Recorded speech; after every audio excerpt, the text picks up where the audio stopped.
That's what I'm talking about. Wait! Okay, now, from the beginning. Hit it, boys. Welcome to HighEdWeb Pulse, your Monday morning energizer covering insights and trends in higher ed marketing and enrollment. I'm Mallory Wilsey, bringing over 15 years of ed tech and marketing expertise to your earbuds. And I'm Seth Odell, joining the Pulse with my own adventures from leading marketing at top universities to founding Kanahoma, one of the industry's fastest growing digital marketing agencies. Each week, we bring you the kind of insider insights you typically only find over cocktails with your pals at a conference. It's fast, it's fun, and it's designed for you, the busy higher ed professional. You're not just listening to another podcast. You're checking the pulse of higher education. HighEdWeb Pulse is part of the Enrollify Network, a robust collection of podcasts designed to help higher ed professionals like you grow. Explore our other shows at enrollify.org.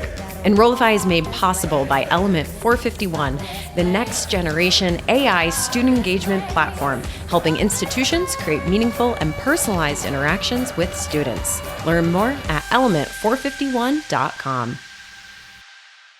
We're back live at HighEdWeb, and I am sitting down with Jessica Pontarelli, the Assistant Director of Communications at Brown University. Jessica was a presenter at HighEdWeb yesterday. Jessica, tell us about what you presented on. Thank you so much for having me. Yesterday, I talked about communicating civic engagement in a polarized landscape, something that certainly a lot of colleges and the country and the world are dealing with today. Yes, that feels like a very important topic for this season that we are in. So tell me a little bit more, like what do you mean by communicating in a polarized landscape? When we talk about polarization, we're talking about ideologies from opposing groups and people. But what happens in polarization is people move towards the extreme. And so it creates lack of dialogue, lack of connections, lack of dialogue across differences. And so a piece of that I don't know is talked about as much is, so when we talk about personal is powerful, we usually use that as an opportunity to connect with other people on a personal level. But the duality to that is, as we're seeing in polarization and we're seeing people move towards the extremes, people are taking ideologies that they have and they're personalizing them to become part of their identity. And so now when we talk about personal as powerful, now if we disagree on something, now it feels personal. It feels like a personal attack. And that is something that I think we have to really understand when we're talking about polarization. So I can really understand how this matters at the individual level, but here we are at a conference for college and universities. Let's level it to that place. Like, why is this important for institutions to get right? It's a great question, and it's something that a lot of college campuses are dealing with right now. We have known that college campuses have long been an area for civic engagement and for protesting. That has been true for a very long time. But this last year, we've seen such an increase in protests and sit-ins and encampments and calls for divestment. And administration is trying to grapple with and navigate how do we create a more unified campus. And different campuses have different experiences. They have different ways that their campuses run. And so it is personal in a sense to each campus individually, and certainly something that each campus has to navigate on their own. But I think, myself as a communicator, I always try to think about there are people who are supposed to report on what is happening in the world and what is happening on college campuses. There are people on college campuses whose role it is to make a public statement on what is happening. But there are those of us who are on college campuses who have the opportunity to tell positive stories. And that is something that I think is really great, because there is a lot that's out there that is important and hard, and we get to be the ones to tell the positive stories to help offset that a little bit. So I bet in your session, Jessica, you were able to share some really critical pieces of advice for people who find themselves in these roles that do have to communicate in these polarized landscapes. What would you offer them?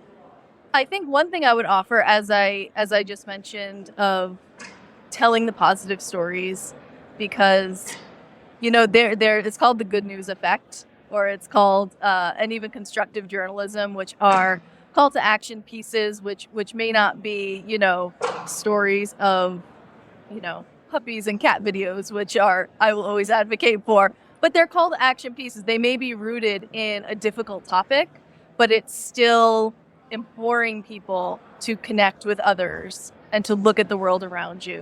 And so I think telling the positive stories, and in times that we're in, my other piece of advice, and I said this yesterday, is yielding to the power of hope. I think I do believe that we are very connected. I do believe people want to see other people do well and succeed. And especially as a communicator on a college campus, the last academic year was difficult to think through how we're communicating without necessarily specifically talking about what is happening. And I think yielding to the power of hope that things are going to be okay and continuing to tell the positive stories are how we can contribute to everything that's going on. I know that this is not your first HighEdWeb, and you're pretty involved in the organization. So if someone's listening and they've never been to this conference before, I'm going to bet you would recommend they come next year. So tell me why you keep coming back, what you love most about this organization. I keep coming back because this is such a great group of people. I mean, everyone from those who work and volunteer at HighEdWeb to those who attend HighEdWeb to the sponsors to the presenters. It's just such a great collaborative and supportive group of people. And the content that they provide at these events and these conferences are really, really valuable that we can take back to our campuses. I'm always impressed with the range of topics covered at an event like this one. They're truly something for everyone. Well, Jessica, it was so lovely. Thank you for sitting down, taking some time out of your busy schedule.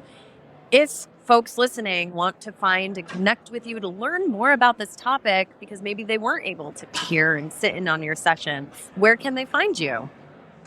Folks can find me on LinkedIn, search Jessica Pontarelli. And you can always send me an email as well. I'm always happy to talk to people.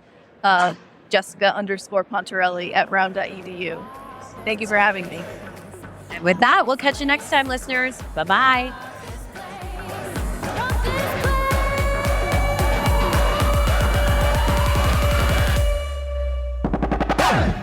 The HighEdWeb Pulse is part of the Enrollify Podcast Network. If you like this podcast, chances are you'll like other Enrollify shows too. Our podcast network is growing by the month, and we've got a plethora of marketing, enrollment, and higher ed technology shows that are jam-packed with stories, ideas, and frameworks, all designed to empower you to be a better higher ed professional. Our show helps higher ed marketers and admission pros find their next big idea and features a selection of the industry's best as your hosts. Learn from Brian Gross, Eddie Francis, Jenny Lee Fowler, and so many of your favorite leaders in higher ed. Enrollify is made possible by Element 451, the next generation AI student engagement platform, helping institutions create meaningful and personalized interactions with students. Learn more at element451.com.